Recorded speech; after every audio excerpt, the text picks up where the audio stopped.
ngomong itu sekali lagi. Yo tidak ada ngomong. Wajib berkata. Ada apa? Prakteknya.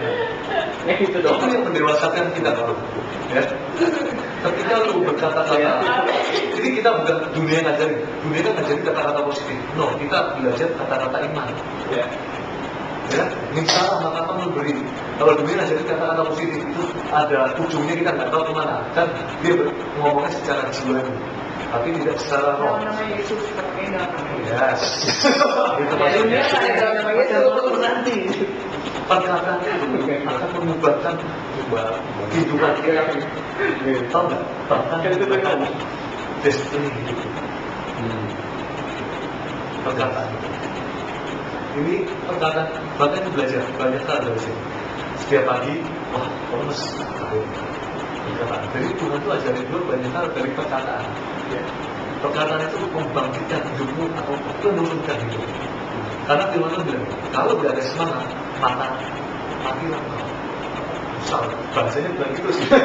Bahasanya ya, kalau kamu kehilangan semangat, hidupnya ada lagi semangat yang patah. Ya itu awalnya hati yang benar. Hati yang benar adalah yang patah. Ya. Tapi masih ada seorang hidup kita kalau tidak ada semangat masih bisa. Yes, cara membangkitkan semangat itu gimana? Your words. Perkataan itu dapat dari mana? Ketika kita baca firman Tuhan. Jadi kita bukan asal ngomong, tapi kita baca dari rema ngomong. Itu yang gua lakukan SMP dari SMA kelas 1 setiap baca firman. Gua bersyukur setiap hari itu Quran.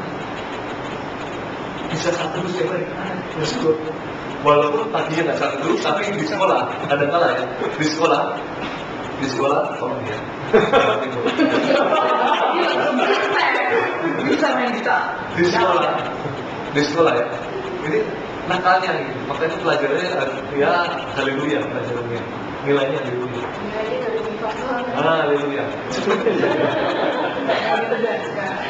Baca firman hapus gurunya lagi berangin kayak begitu harusnya.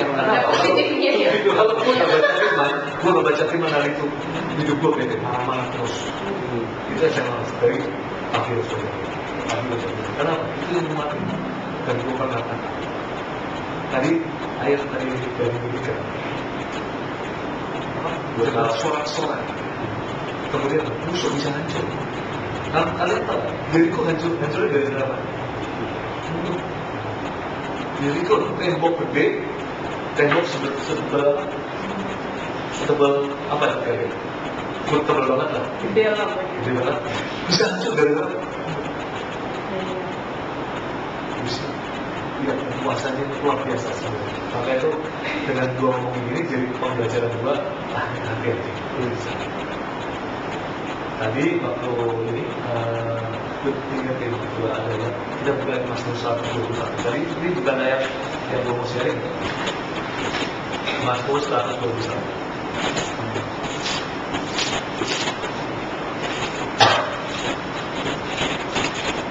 Yang cowok kan dia, cewek kan nanti.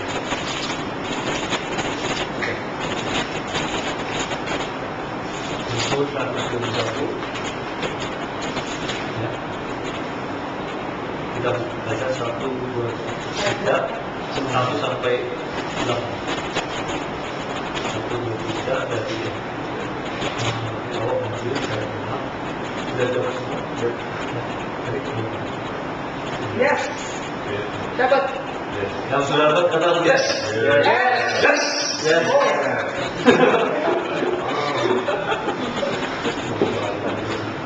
121.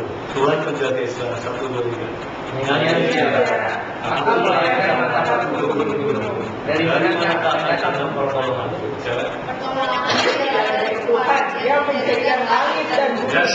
Dia akan memberikan itu yang menjaga Sesungguhnya tidak terlelap dan tidak tertidur menjaga Israel. Tuhan menjagamu. Tuhan menjagamu di sebelah kanan. Matahari tidak menyakiti kau pada waktu siang dan Tuhan akan menjaga engkau dari segala kecelakaan. Dia akan menjaga engkau.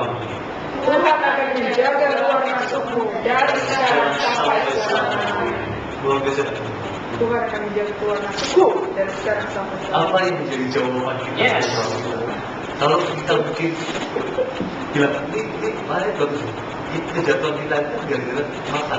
Kalau buat kadang-kadang kejatuhannya, bukan kadang-kadang memang kejatuhannya dari mata. Saya lihat ini, setiap kali kalau jogging kan gue jadi waktu main bagus-bagus ya. Wah, langsung ya, tapi yang penting bukan itu, tapi yang penting lah. Maksudnya gitu. Kejatuhan kita dari mata. Gunung-gunung itu tempat apa? Tempat strategis mengalahkan musuh. Ya, kalau kita ada di atas gunung pada saat zaman Israel itu ada tempat yang gue mau cari-cari. Mimpi apakah dalam hidup kita?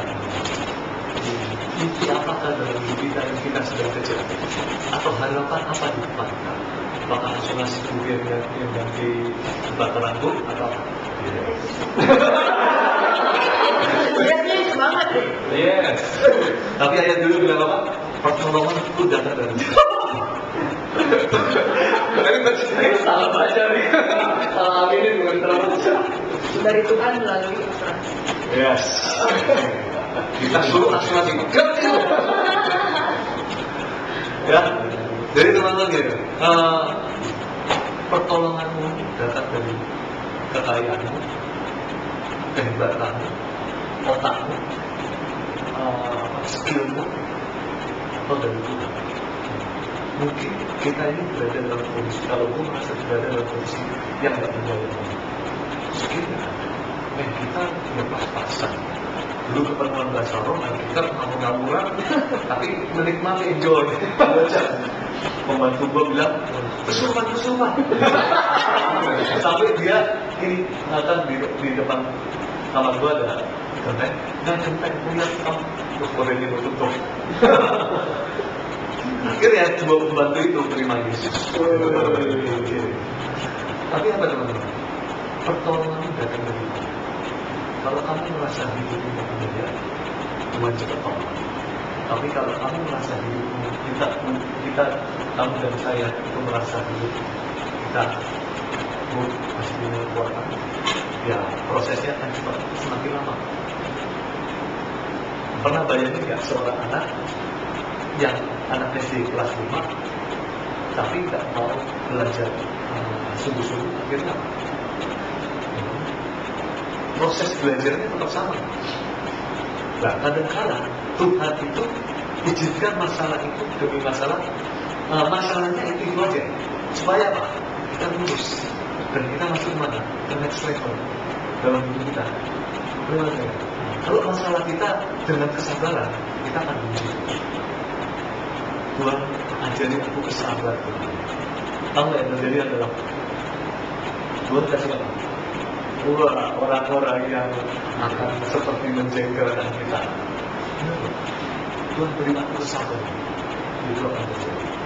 Supaya itu akan biasa dalam hidup kita. Kalau Tuhan beri aku kasih, kita akan diperhadapkan pada orang-orang yang membutuhkan kasih. Apakah hati kita akan kasih? Jangan minta apa namanya? Tuhan, kalau kita ngasih peluang ya, nah Tuhan kita minta kesempatan sama Tuhan. Tuhan akan kasih peluang. Biar kita mau pilih. Terus berikutnya, ini ada juga betul. Ini ada perkataan setan.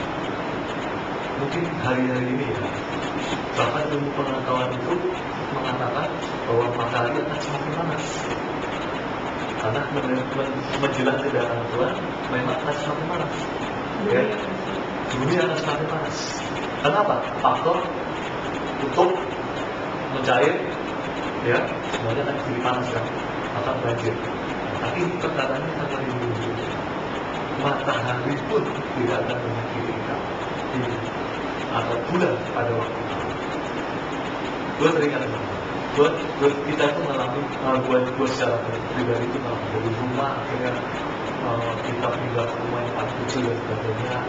Terus gue pernah naik motor, di motor kepanasan, hujan, kadang punya iman Bisa berhenti dalam nama Yesus, kadang berhenti, kadang enggak. Tapi apapun yang terjadi, terima kasih Tuhan, berjalan. Ya. Tapi ya Pak, teman-teman, perkataan ya, kondisi apapun juga belajar mengucap syukur itu menjadi kekuatan dalam hidup. Amin. Ya. Ini ayatnya bagus sekali, teman-teman baca, hafalin perkataan itu untuk membangkitkan semangat hidup. Nah, gue masuk ke kita baca lagi ke Markus ini yang sebenarnya membantu.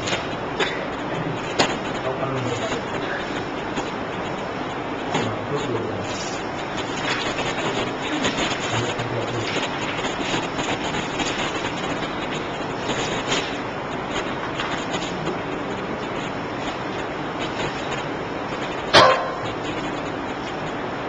ayat 28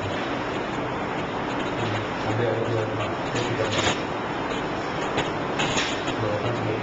Kita baca pergantian sama yang buat ganjil pria dengan ayat cewek.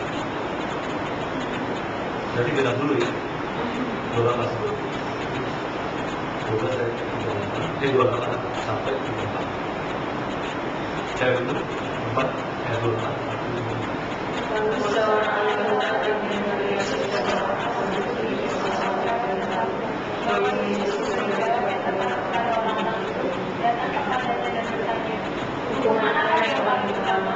Jawab Yesus, hukum yang pertama ialah dengarlah hai orang Israel, Tuhan Allah kita, Tuhan itu esa. Sembahlah Tuhan Allahmu dengan segenap hatimu dan segenap jiwamu dan dengan segenap apapun dan dengan segenap kekuatanmu. Dan hukum yang kedua ialah kasihilah sesamamu manusia seperti dirimu sendiri. Tidak ada hukum lain yang lebih utama daripada kedua hukum ini. Lalu kata ahli Taurat itu kepada Yesus, apakah kali dulu benar katamu itu bahwa tidak ada dan bahwa tidak ada yang lain kecuali Dia?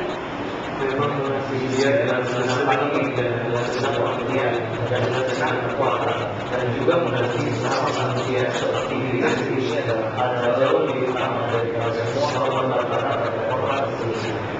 Yesus melihat dengan bijaksananya jawaban itu, dan Dia berkata kepadanya, engkau tidak jauh dari kerajaan Allah. Dan seorang pun tidak berani menanyakan sesuatu kepada Yesus.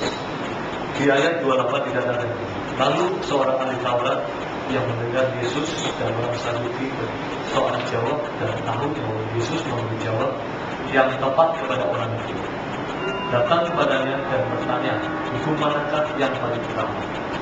Di ayat di perikop ini kita belajar yang pertama, ahli Taurat dan orang Farisi. Kira-kira mereka sudah tahu apa yang mereka apa yang Yesus akan jawab.